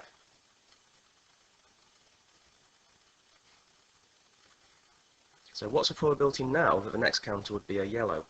So how many counters do we have left? We'd have 1, 2, 3, 4, 5, 6, 7, 8, 9, 10, 11, 12, 13, 14, 15, 16, 17 counters left. And how many of those counters are yellow? Well, we have 2 out of the remaining 17 that are yellow. So 2 out of 17 are yellow. So now the probability of picking a yellow counter next would be 2 out of 17. So the chance of picking yellow now would be 2 over 17. Part B of the same question, same setup, 10 red, 8 blue and 2 yellow counters. And now we're told for part B, if all of them were different colours, what's the probability of the next one taken out is going to be yellow? So this time we are told exactly what the counters must be that are taken out. So again, just getting the counters ready in the same way I did before for part A.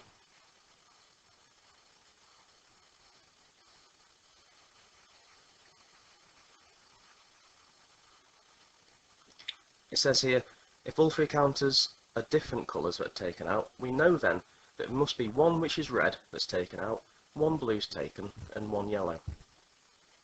So if we take out 1 red, 1 blue, and 1 yellow. And this is what we'd have left.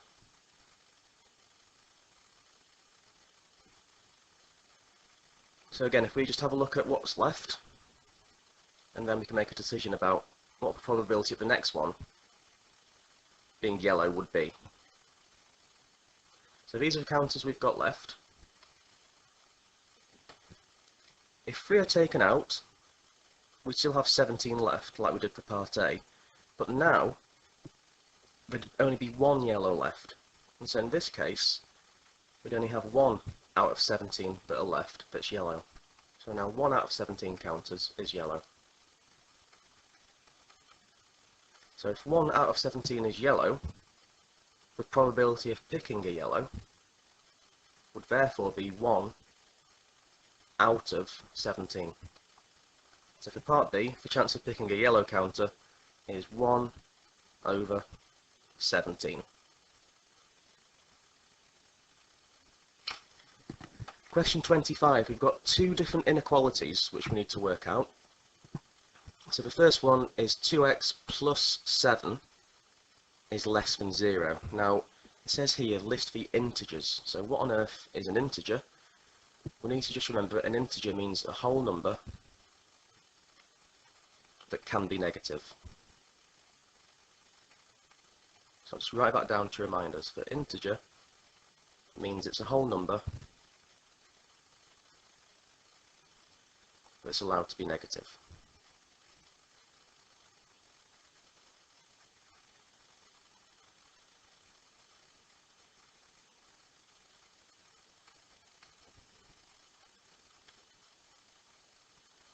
So that word there, which sounds quite complicated, actually isn't. So what we're looking for is values of x that aren't decimals and aren't fractions. So the first thing we need to look at here is 2x plus 7 less than 0. And so if I just copy this down to the side.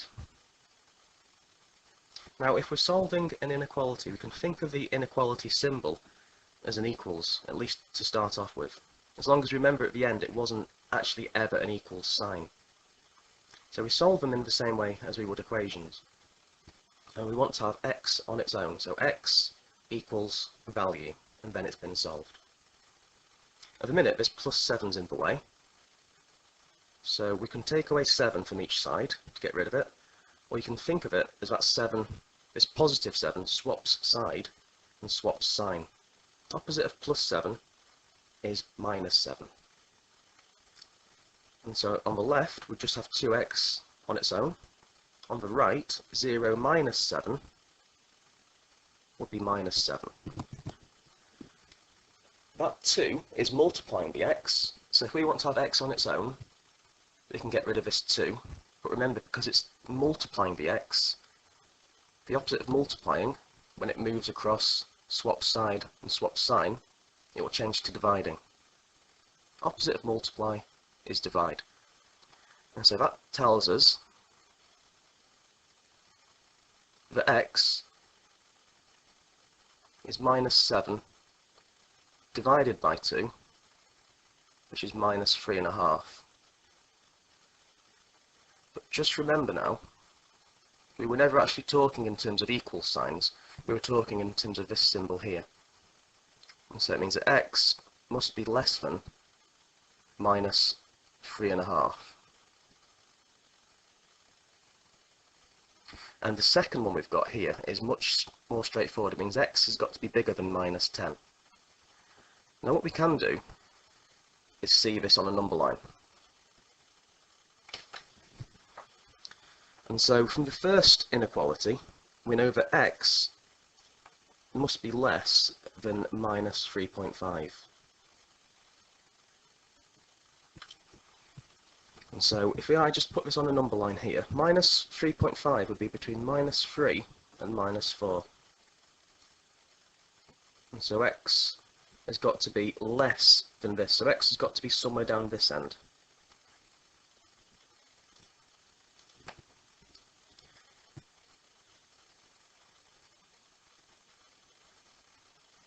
And then if we look at the second one, that x must be bigger than minus 10, what that means is that if we take where minus 10 is, we know definitely that x has to be bigger than that.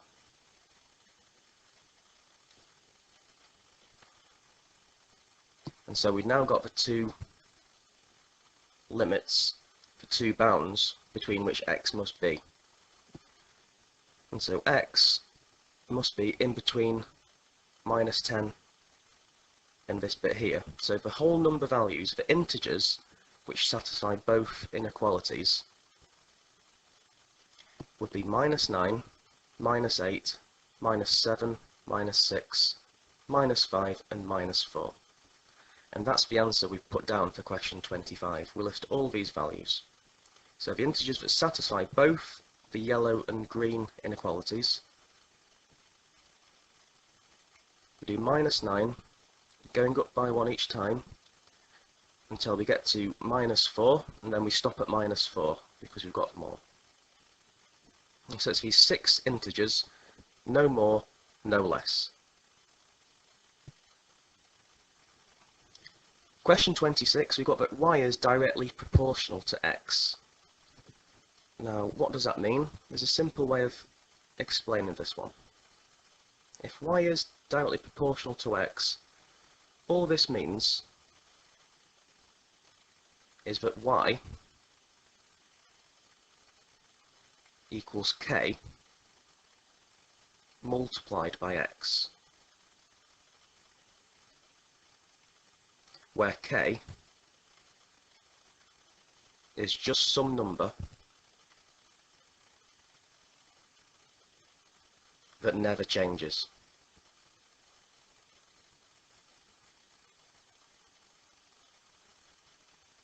So I'm not saying it's k because my name's Keith or anything like that. K is just what it's often called in textbooks. It could be called Z or P. Why it's called K, who knows? Sometimes K is called the constant of proportionality. So in plain English, all this means is, for every single value of y, we can work out what y is by just doing x multiplied by the same number each time. But here we're not told what to multiply x by, so we need to work it out for ourselves. Luckily, we've been told what a pair of x and y values are here. We've been told that when x is 7, y is 63. And so, what's x been multiplied by if it's gone from 7 up to 63? 7 multiplied by what would give us 63? So if you know your 7 times table and just count them along, 7's been multiplied by 9. 7 times 9 would give us 63. And so what this means here, therefore, is this k number here, the value x is being multiplied by each time, has got to be 9. So like I said, k is some number that never changes, and so each value of x is multiplied by 9, and that's how we work out what y is. And so for this one here, when x is 0, what's 0 multiplied by 9? Well, 0 times 9 is just 0. If you multiply 0 by anything, it's always going to be 0.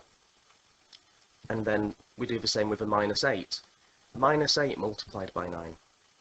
Well, 8 multiplied by 9 would be 72. And so minus 8 multiplied by 9 would be minus 72. And so the equation for working out what y is in this case is that y equaled 9 times x. Y equaled 9x. And we worked out that 9 was a special number because we needed to multiply the 7 by the 9 to end up with 63. Question 27, we need to have a go at plotting a graph. And this graph is y equals x squared minus 2x. So we need to plot it from minus 1 all the way up to x being 3. We've been given two values already. What I'd suggest to do would be to start off working out the positive values of x, because negative numbers just tend to be more confusing. And so let's have a look when x is 2. So when x equals 2, what would we have?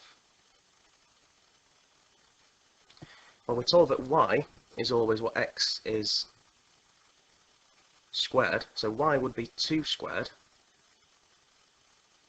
minus 2 lots of what x is, in this case 2 times 2. So all I'm doing here to find these values is using this equation here, the equation y equals x squared minus 2x. So in this case x squared is 2 squared and 2x's is 2 2's. 2 squared is 4 and 2 multiplied by 2 is 4. So 4 take away 4 would be 0. And so when x is 2, y would be 0. Now we can work out the same for when x is 3. So if we just move along here and think about the same thing when x is 3.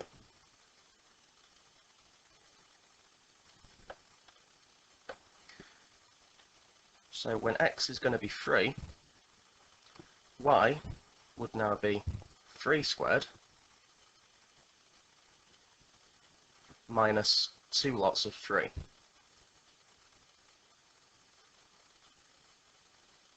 3 squared means 3 multiplied by 3, which is 9, and 2 times 3 is 6. So 9 take away 6 would be 3. Now let's have a look at the values for y. So we've got here minus 1 in the middle, and if you look either side, the zeros have repeated. So there's a 0 here and a 0 there.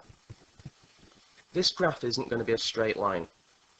You can tell that because we've got a power of x which is a squared. If the highest power of x is the power 2, it's called a parabola, and it's going to be a curve that has a line of symmetry. Because this curve is going to have a line of symmetry, the values for y are going to repeat. So because we know the values of y are going to repeat, we can save ourselves some trouble and try and spot the pattern. So for example, minus 1 is in the middle, zeros have repeated, and so in the same way, what's going to happen if that's a 3? What will this one here be? Because these have repeated, that one will repeat here as well. And so without even having to work out minus 1 all squared minus 2 times minus 1, with confidence and practice with plotting these graphs, you can spot that that one would have to be 3 as well. Now what we do, the only thing left to do is to plot these points and join them up on the graph. So minus 1 and 3 be this point here. 0, 0 is just the origin, so we can plot that easily enough down here. 1 and minus 1 would go here. Then 2, 0 would go here. And finally 3 and 3 would be the last point we plot, which is this one over here. Now, when we plot and draw a curve, it's important that we do this with a curve. We don't join them up with straight lines from one point to the other. So this is one thing I'm not particularly good at, but you have to have a go. And so starting at one end, we need to just do a sweeping curve from one to the other. And so here goes nothing.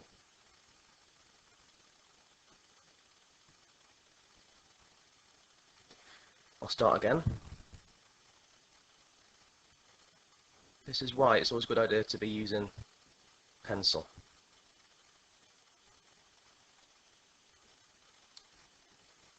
Come up. Oh dear, that's not perfect. As I say, I do struggle somewhat, but with a pencil, I'm just trying to show you that, you know, you would get there eventually. I'm not going to mark you down for not drawing it perfectly. If that was the case, then I'd be in real trouble myself, as you can just see. So I didn't want to cheat and do a pre-drawn one because I wanted me to show you that I don't find everything in maths easy. It's not a case of finding it all easy, it's a case of just doing your best sometimes. Anyway, that's the graph done. Not perfectly, as you can well see, but that would be enough to get you the marks. I've had a go by making it a smooth curve, and the curve goes through each point, just about. Part C, it says write down the coordinates of a turning point of the graph. So what on earth does it mean by turning point? Well, the turning point just means when the graph changes direction. When it turns. Now if you're not sure where it changes direction, if you think of it here, going from left to right as you read a book, we're going down, down, down, till we get to that point where we start changing from going down to going up. And so the turning point would be the bottom of a graph. So another way you can think of a turning point is the very bottom for some graphs, or sometimes it can be the very top.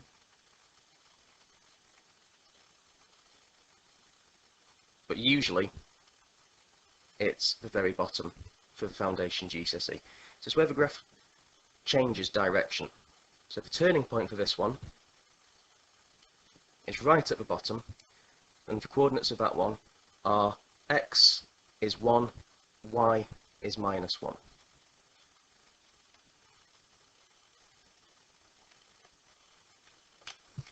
Question 28 is the last question of the entire paper, so well done for getting this far. So now it says that John is drawing a quadrilateral, and the length of each side, is 5.2 rounded to 1 decimal place. So we need to complete the error interval for this length of one side. So it's been rounded to 1 decimal place. What that means is it could have been more than 1 decimal place to begin with, and we need to think about what the smallest possible length could have been.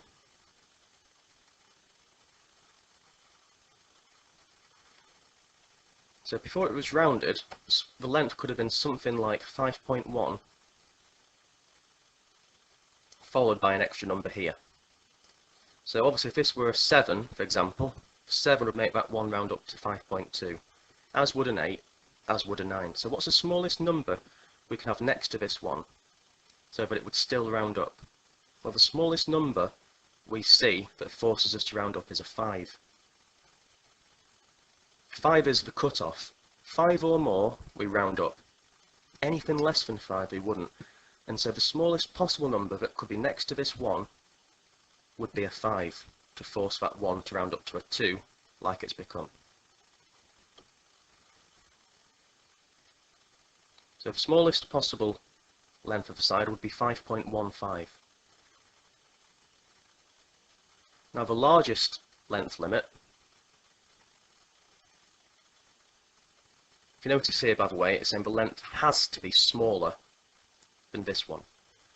As long as you've got the smallest limit, the lower bound, the upper one is exactly the same idea, but this number here, the number which you've rounded to, just increases by 1. Another way of thinking about this, some teachers might start with a higher limit, just pop a 5 on the end, so 5.25, and the lower limit will be this number and 1 less, so 5.25 and 5.15. With practice, error intervals aren't half as hard as what they seem to be. The name alone makes them sound much harder than what they are. Now you might be thinking, but if it were 5.25, wouldn't that round up to 5.3? If you're thinking that, well done, yes it would. But our get out of jail free card is this inequality symbol that tells us that actually we can have a length all the way up to approaching that, as long as the length never actually touches quite that value. So the length could be 5.2499999, as long as it doesn't quite get to the 5. And so the smallest length, 5.15, biggest possible length, 5.25. For part B, we need to complete the error interval for the perimeter. So what sort of shape are we talking about? Well, we're told here it's a quadrilateral. Quad, just like a quad bike. A quadrilateral is just a fancy name for a four-sided shape. So what's the perimeter of a four-sided shape? In fact, what's the perimeter for a shape full stop? The perimeter just means the length all the way around the outside. So the easiest four-sided shape I can think of is a square. So I'm not drawing these to scale, I'm just drawing any old square really. So the smallest possible perimeter would be when the length of each side is at its smallest. So the length could be as small as 5.15. So the perimeter for this square, the smallest possible perimeter would be 5.15 multiplied by 4, because each side would be 5.15 like this one is here. So 5.15 all the way around the four sides. If we imagine this as in terms of money, £5.15 multiplied by 4 might make it easier to see. So £5 multiplied by 4 would be 20, and 15 pence multiplied by 4 would be 60. So we can just put 0.6. So 5.15 multiplied by 4 gives us the lower bound for the perimeter, which would be 20.6. And the upper bound is found by imagining that the length of each side is the absolute maximum limit.